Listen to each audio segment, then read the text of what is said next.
Ninth class के 8वें अध्याय चतुर्भुज की हम दूसरी प्रश्नावली प्रारंभ करने जा रहे हैं। दूसरी प्रश्नावली हमारी बेस्ड है मध्य बिंदु प्रमेय पर, यानी कि हमने इससे पहले जो प्रश्नावली थी उस पर बेस्ड हमारी एक तो चतुर्भुज की अंताकोण प्रमेय थी और 4-5 इसकी अन्य प्रमेय थी जो सारी की सारी समांतर चतुर्भुज पर बेस्ड थी। तो एक हमारी मध्य बिंदु प्रमेय है, इसको समझ लेते हैं। त्रिभुज संबंधी कुछ हमारे उपयोगी तथ्य हैं, some useful facts about a triangle. इसमें हमारी जो बुक के हिसाब से प्रमेय नंबर 6 मध्य बिंदु प्रमेय। स्टेटमेंट क्या है इसका? कह रहा है त्रिभुज की किन्हीं दो भुजाओं के मध्य बिंदु को मिलाने वाला रेखाखंड तीसरी भुजा के समांतर तथा उसका आधा होता है।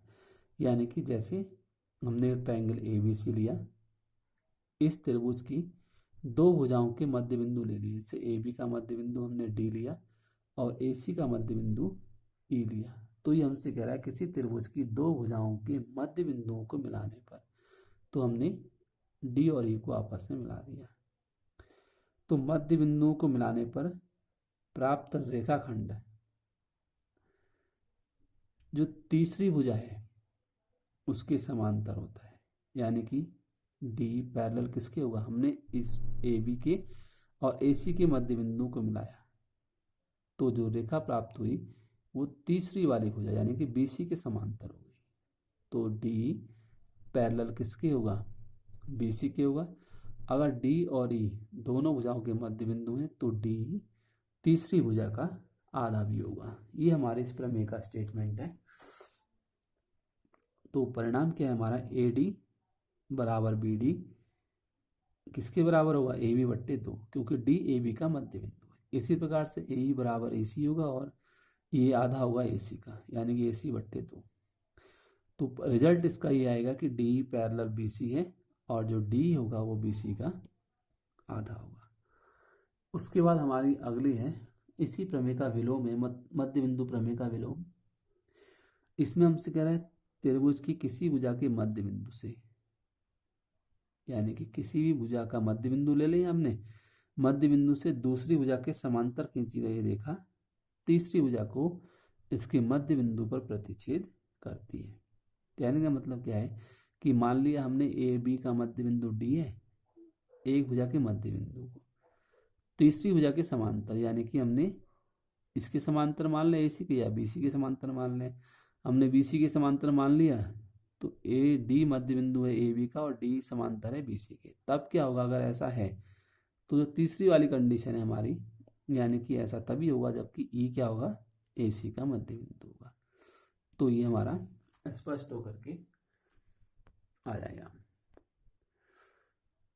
अब सबसे मेन हमारे पास है क्वेश्चन नंबर फर्स्ट एक्सरसाइज 8.2। इसको स्टार्ट करते हैं। और जो हमारी दूसरी प्रश्नावली है इसमें हमने लगभग सभी प्रश्नों में मध्य बिंदु प्रमेय का प्रयोग अवश्य किया हुआ है। तो पहले हम क्वेश्चन नंबर फर्स्ट और क्वेश्चन नंबर 2 को समझ लेते हैं। 2 क्वेश्चन इसके हो पाएंगे इस वीडियो में।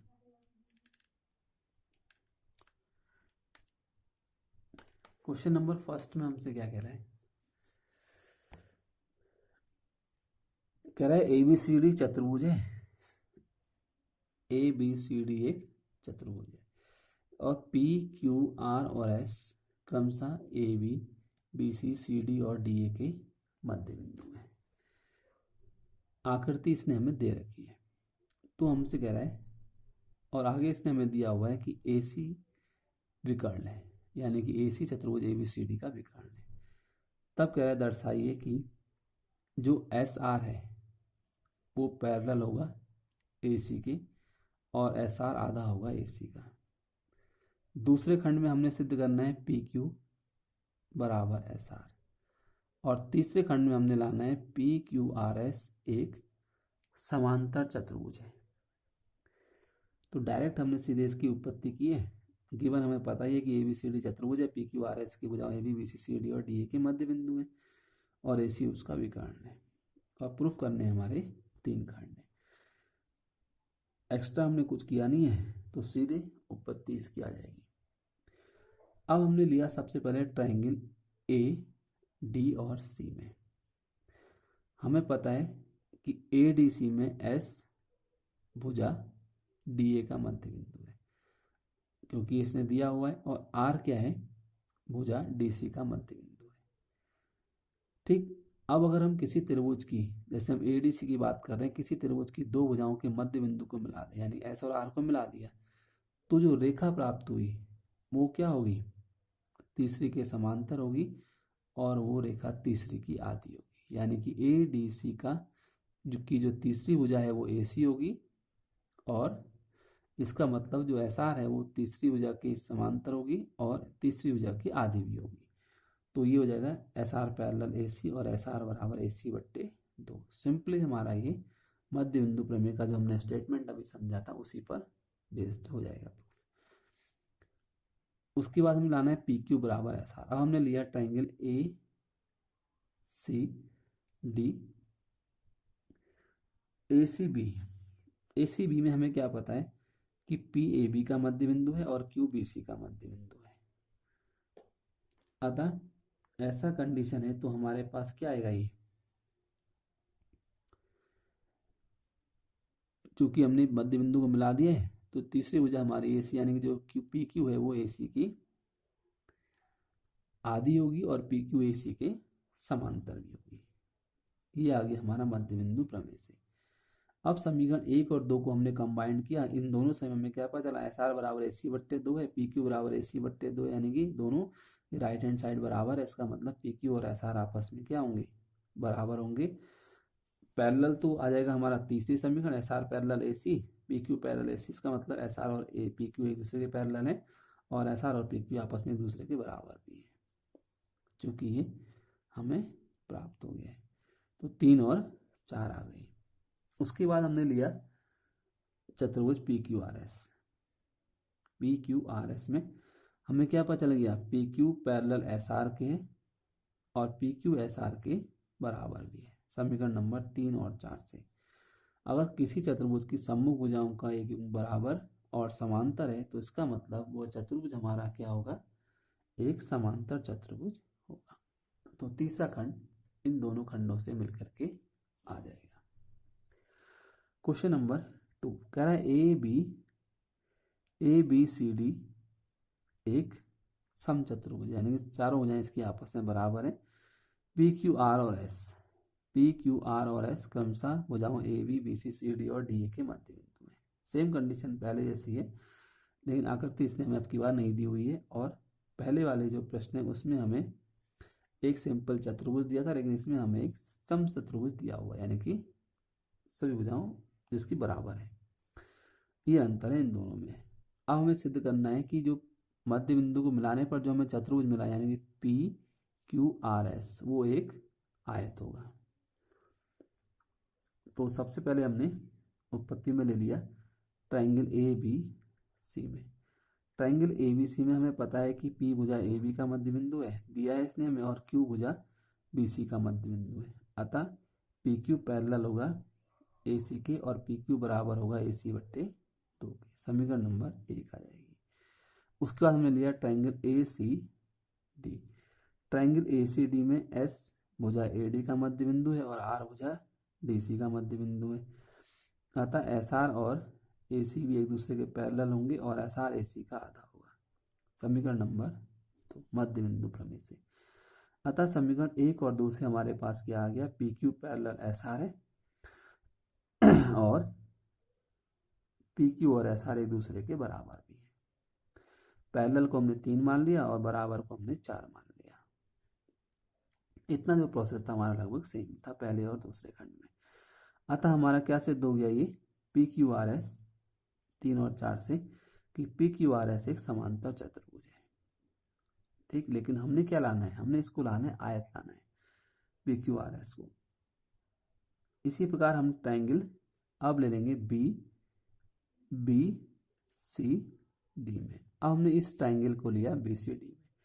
BCD में हमें क्या पता है, Q भुजा BC का मध्य बिंदु है और R जो है वो भुजा CD का मध्य बिंदु है।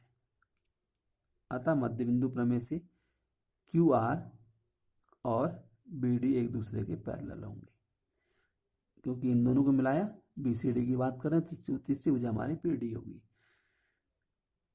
मध्य बिंदु प्रमेय से हमारा ये आ जाएगा। अब यहां से हमने क्या किया, NQ पैरेलल किसके हैं, LM के, LM। ठीक, क्यों है पैरेलल, क्योंकि अगर ये QR इसके समांतर होगा तो QN भी LN के, QN और LM के पैरेलल होगा। ये हमारा बिंदु है M, इसको ध्यान रखेंगे। उसके बाद हमारे इसको LQ और MN आपस में क्या होंगे, बराबर होंगे। NQ बराबर LM होगा और LQ बराबर MN होगा, क्योंकि ये कंडीशन हमारी अभी हमने सिद्ध किया हुआ है कि ये क्या है, एक दूसरे के, ये पूरी भुजा हमारी इसके समांतर, तो इन्हीं जो QN है और LM है इन्हीं भुजाओं पर स्थित, इसका मतलब ये दोनों आपस में एक दूसरे क्या होंगे, बराबर होंगे। समीकरण नंबर 5 और 6 से हमने क्या कंबाइन किया, इन दोनों से हमें क्या पता है, इसको हमने एक को 5 माना है, एक को 6 मान लेंगे, किसी को भी एक को 5 और 6। तो यहाँ से हमें ये पता चला कि LMNQ भी एक समांतर चतुर्भुज है। अगर समांतर चतुर्भुज होगा तो LMN और LQN सम्मुख कोण आपस में कैसे होंगे, बराबर होंगे। अब LQN का मान हमारा कितना है, 90 डिग्री है। कैसे आया ये, क्योंकि समांतर चतुर्भुज के विकर्ण क्या करते हैं, परस्पर समकोण पर समद्विभाजित करते हैं। समांतर चतुर्भुज है तो जो उसके विकर्ण होंगे वो क्या करेंगे, परस्पर समकोण पर समद्विभाजित करेंगे। इस कंडीशन के हिसाब से हमारे पास ये आ जाएगा, क्योंकि ये एक समांतर चतुर्भुज है। अगर ऐसा है तो इसका मतलब जो एंगल्स होंगे वो हमारे 90 डिग्री पर समद्विभाजित करेंगे।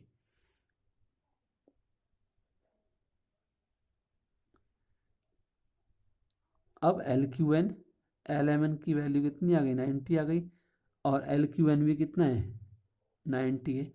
तो इसका मतलब एक समांतर चतुर्भुज जिसका एक कोण समकोण हो तो वह क्या कहलाता है, हमारा आयत कहलाता है, क्योंकि हमने Q एंगल 90 डिग्री शो कर दिया है। LMN तो 90 होगा क्योंकि ये तो उसका विकर्ण हो गया, और समांतर चतुर्भुज के सम्मुख कोण बराबर होते हैं। जितनी वैल्यू LMN की होगी उतनी वैल्यू LQN की होगी, तो Q एंगल हमारा कितना आ गया, 90 आ गया है। अतः PQRS एक आयत होगा, क्योंकि इसका एक कोण कितना सिद्ध हो गया, ये 90 डिग्री सिद्ध हो गया है।